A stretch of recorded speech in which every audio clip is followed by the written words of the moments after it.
अस्सलाम वालेकुम जी, क्या हाल चाल हैं। आई होप आप सब लोग बिल्कुल ठीक ठाक होंगे। सबको पहला रोज़ा बहुत बहुत मुबारक हो। तो मैं यहाँ पे बना रही हूँ जी फिरनी, मीठे में फिरनी बनाऊँगी और साथ में मैंने देसी मुर्गा जो है वो डाला हुआ है प्रेशर कुकर में। थोड़ा सा मैं इसको गला लूँगी और फिर उसके बाद जो है बाकी का प्रोसेस कर लूँगी। और आपको पता है आज पहली सहरी है तो बड़ी एक्साइटमेंट है। बच्चे जागे हुए हैं सारी रात से, मतलब कोई भी सोया नहीं हुआ, सब जागे हुए हैं और हर कोई बस इसी में है कि जी हमने सहरी करनी है, हमने सहरी करनी है। अच्छा, और दूसरे बहुत सारे काम जो हैं छोटे छोटे वो मैं साथ साथ ख़त्म कर लेती हूँ। जैसे इसमें मैंने अभी वो डाल दिया है, चावल का आटा जो डालना था वो डाल दिया है। बारीक आटा तो नहीं कह सकते, बारीक पिसे हुए चावल मैंने इसमें डाल दिए हैं। और यहाँ पे जो है वो गोश्त भी गल चुका है तो अब मैं इसको भून लूँगी। अच्छा, मैं आपको बता रही थी कि मैं रमज़ान आने से पहले जो सेकंड लास्ट डे था उसमें मैंने जितने भी मसाले वगैरह मुझे चाहिए थे वो मैंने ग्राइंड कर लिए थे। इसके अलावा जो अदरक लहसुन की पेस्ट है वो मैं काफ़ी ज़्यादा मिकदार में बना के रख लेती हूँ। मतलब मैं इस तरह के काम ख़त्म करती हूँ। बाकी जैसे समोसे बनाना, उन्हें फ्रीज़ करके रखना, तो ये काम मुझे इतने मुश्किल नहीं लगते। ये मैं एट अ टाइम बड़ी जल्दी बना लेती हूँ। मतलब मुझे इन कामों में मुझे कभी भी टाइम नहीं लगा। तो जो सबसे मुश्किल काम मुझे लगता है वो अदरक लहसुन छीलना लगता है कि आप उसी टाइम पे अदरक लहसुन छीलें और फिर बनाएं और सारा काम करें। तो वो मुझे सबसे ज़्यादा मुश्किल लगता है। अभी मैंने इसमें अदरक लहसुन की पेस्ट डाल ली है। सेम जैसे हांडी का तड़का बनाते हैं इस तरीके से अगर आप मुर्गी या कोई भी गोश्त की फार्म इस तरह बनाएंगे, बिलीव में बहुत मज़े की बनती है। ठीक है। और ये वाला जो प्रोसेस है इसमें क्या है कि थोड़ा सा जब अदरक लहसुन भी ब्राउन हो जाता है तो उसमें हम जो गोश्त है वो डाल देते हैं और थोड़ा सा उसको भून लेते हैं। उसकी वजह से ये होता है बोटियाँ टूटती नहीं है। और दूसरा ये कि उसकी जो शक्ल है बोटियों की वो भी खूबसूरत रहती है और स्मेल भी नहीं आती गोश्त में से। तकरीबन ईद से पहले पहले, मतलब रमज़ान शुरू होने से पहले पहले मैं तकरीबन सारा घर साफ़ कर चुकी हूँ। दीवारें तक जो हैं वो भी साफ़ कर ली हुई हैं और डस्टिंग वगैरह ईच एंड एवरीथिंग जो है वो कंप्लीट कर ली है। जस्ट जो बेडशीट्स वगैरह हैं वो मतलब जो रूटीन की हैं वही चलती हैं। ईद पे मैं चेंज करूँगी, मुझे ज़्यादा अच्छा लगता है ईद पे नई बेडशीट्स डालना, तो वो इंशाल्लाह ताला तब चेंज करेंगे। और थोड़े से डेकोरेशन के आइटम्स जो हैं वो घर में ऐड करनी थी तो वो मैं नहीं जा सकी बाज़ार, कुछ तबीयत मेरी ठीक नहीं थी और दूसरे टाइम भी नहीं मिल रहा। आपको पता है कि शॉप्स वगैरह जो हैं वो 6 o'clock पे तो सारा कुछ क्लोज़ हो जाता है, तो फिर इतना ज़्यादा टाइम नहीं होता। हाँ, अलबत्ता मैंने कपड़ों वाला जो सारा काम है वो ख़त्म कर लिया है। यहाँ पे इसमें अब मैं नमक, मिर्च, हल्दी और सारा जो भी मसाला मुझे डालना है वो मैं डाल रही हूँ। ये तकरीबन बहुत सिंपल सी रेसिपी है लेकिन बहुत मज़े का ये वाला जो गोश्त है ये बहुत मज़े का बनता है। जैसे यहाँ पे जो एक ज़रूरी इंग्रेडिएंट है वो है जी कसूरी मेथी। आपने कसूरी मेथी ज़रूर डालनी है और यहाँ पे बहुत अच्छी तरह से आपने इसकी बुनाई करनी है। आप जितनी अच्छी तरह से इसकी गोश्त की बुनाई करेंगे उतना ही मज़े का सालन बनेगा। ठीक है, यानी कम से कम भी इसकी बुनाई जो है वो 15 मिनट ज़रूर होनी चाहिए एंड बिलीव मी बहुत टेस्टी आपका सालन बनेगा। अच्छा, दूसरी फिरनी जो है वो बहुत सिंपल सी रेसिपी है। मैं दूध लेती हूँ, उसको बॉयल किया है, बॉयल करके चावल पहले से भिगो के रखे हुए थे, उन्हें ग्राइंड करके तो वो दूध में ऐड कर दिए, चीनी ऐड कर दी है साथ और उसको अच्छी तरह से जब वो गल जाते हैं चावल, मतलब वो ग्राइंड हुए होते हैं तो ज़रात से बन जाते हैं छोटे छोटे। ठीक है, यहाँ पे मैंने कसूरी मेथी ऐड की है इसमें गोश्त में और उसकी मैं अब बुनाई कर रही हूँ। तो फिरनी में क्या है कि हमने जस्ट चीनी ऐड करनी है। सब्ज़ इलायची जो है वो पहले ही दूध को बॉईल करते हुए डाल लेते हैं।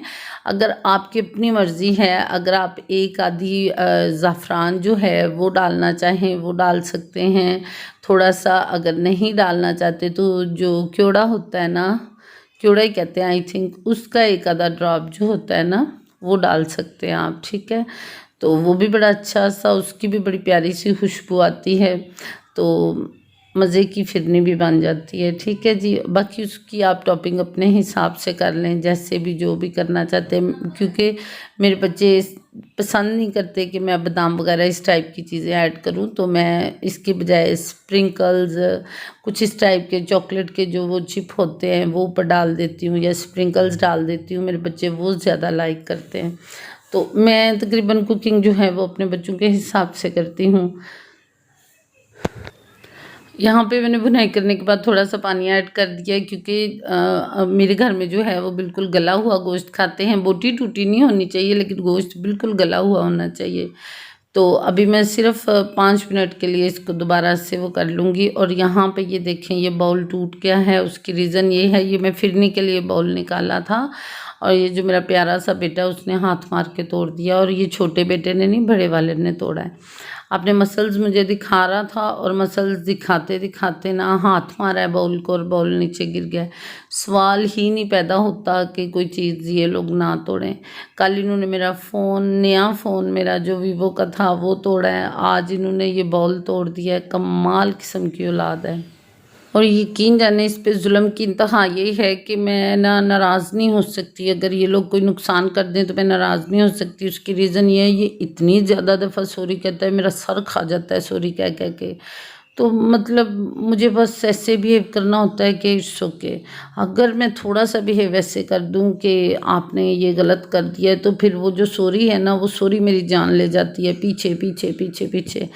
ओके जी, ये वाला जो दस्तरखान है ये मैं अबू तीब से लेके आई थी। हम लोगों को टेबल की कोई इतनी ख़ास ज़रूरत पेश नहीं आती, क्योंकि मेरा किचन जो है उस टाइप से बना हुआ है कि हम लोग बड़े आराम से इसके मतलब किचन में ही जो है ना वो दस्तरखान सेट कर सकते हैं। ये देखिए, ये मैंने शेल्फ़ के ऊपर जो है वो दस्तरखान बिछा दिया, और अब मैं सेटिंग कर लूँगी। अनुष्य जो है अभी तक जागी हुई हैं, रात के तकरीबन 1:30 का टाइम हो रहा है, और अनुष्य अभी तक जागी हुई है।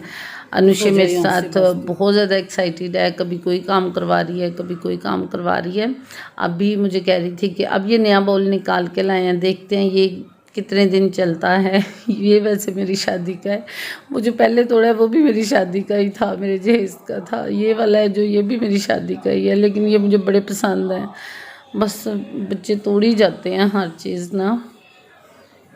मतलब शादी वाले तोड़ें फिर तो मेरा दिल घबराता है। हर चीज़ ऐसे मेरी अपनी पसंद की है, तो जब ये लोग इस तरह के नुकसान करते हैं फिर बड़ी तकलीफ़ होती है मुझे। तो ये देखिए,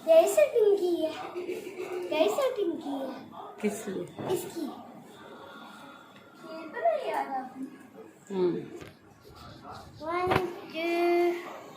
3 4 5 5 है। हम लोग तो पूरे 6 हैं। हम लोग तो पूरे 6 हैं। ये किस 5? एक तोड़ दिया होगा तुम लोगों ने, नहीं, एज यूजुअल।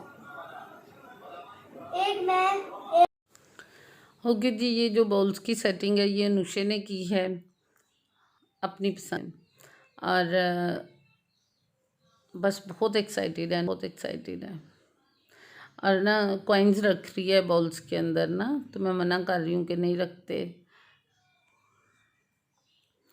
अच्छा जी, यहाँ पे ये फिरनी भी तैयार हो गई है। ऊपर मैंने थोड़े से स्प्रिंकल्स डाल दिए हैं, और ये थोड़ी सी जो बनाना सब्ज़ मिर्च होती है ना, ये मैं वो वाली डाल रही हूँ, क्योंकि ये मुंह में जब आती है ना तो इससे मिर्चें नहीं लगती, तो ये थोड़ी डाल दूँगी। सालन बनने पे जो इनका प्यारा सा कलर आता है ना, ग्रीन सा, ऊपर फ्रेश सी लगती हैं, ये ज़्यादा प्यारी लगती हैं।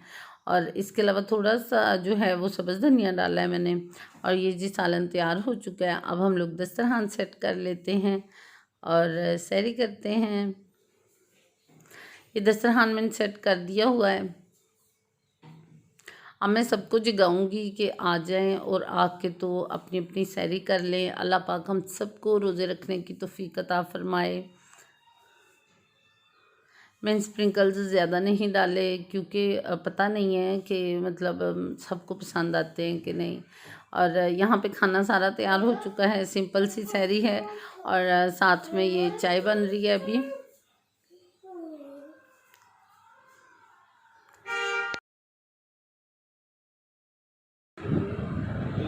अनुषा, अनुषा उठना नहीं, सारी नहीं कर रही, मैं वीडियो बना रही हूँ।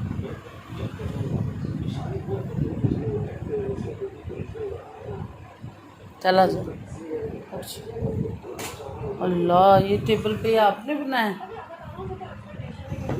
अभी जो आपने टेबल पे कारीगरी की, ये नुशा करके सोई थी रात को। आप पता नहीं वो दाग कैसे उतरेंगे। पूरी फैमिली बनाई है उसने टेबल पे।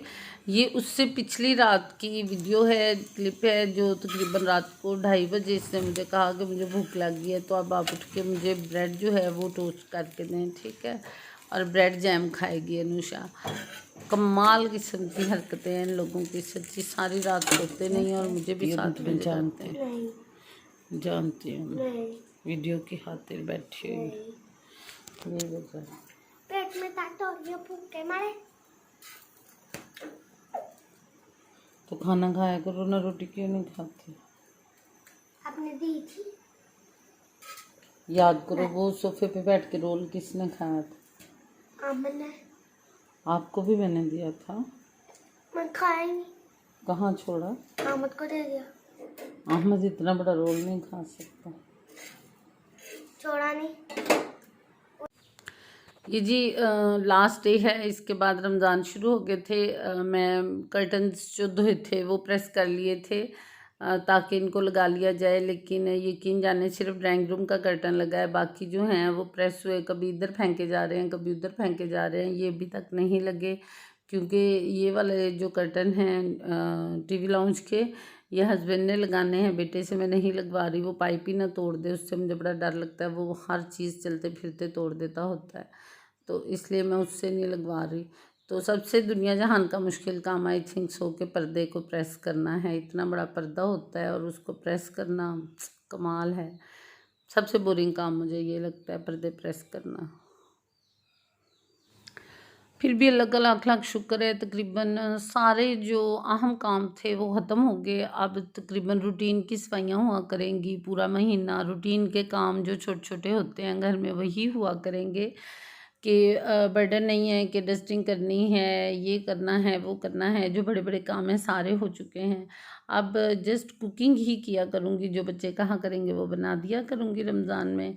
और फिर इससे आगे ईद की प्रिपरेशंस स्टार्ट हो जाएंगी, यानी वो जस्ट बच्चों की होंगी, शॉपिंग वगैरह को लेके ये वो। मैं तकरीबन, मेरा ख्याल है कि मैं कंप्लीट कर चुकी हूँ, लेकिन अब वो मैं चीज़ें इनकी सेट करके रखूँगी, फिर समझ में आएगा कि और क्या कुछ आने वाला है। अपना बहुत सारा ख्याल रखिएगा। आई होप आपका रमज़ान भी बहुत अच्छा गुजरे, हम सब का बहुत अच्छा गुजरे। अपने मुल्क के लिए बहुत सारी दुआएं मांगें कि अल्लाह ताला जो हमारा मुल्क है इसमें अपना रहम फरमाए और लोगों को हिदायत दे, हमें हिदायत दे और अमन रहे हमारे मुल्क में। पता नहीं, कभी कभी ऐसे दिल उकता जाता है कि पता नहीं हमारे मुल्क में क्या हो गया है। ज़िंदगी बस ऐसे इन लोगों ने ना, आवाम के लिए सारी मुसीबतें हैं, किसी के लिए कोई मुसीबत नहीं है। तो बस इस रमज़ान में दुआ करें कि ये रहमत वाला महीना हमारे मुल्क के लिए बहुत बड़ी रहमत साबित हो और हमारे मुल्क के जो हालात हैं वो बहुत बेहतर हो जाए, ज़िंदगी नॉर्मल हो जाए और इस बीमारी से भी अल्लाह ताला हमारी जान छुड़वा दें। तो मुझे अपनी दुआओं में याद रखिएगा।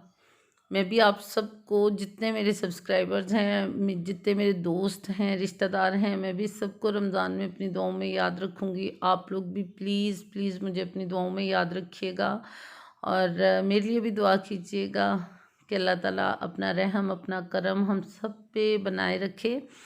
तो अपना बहुत सारा ख्याल रखिएगा। अल्लाह हाफिज़।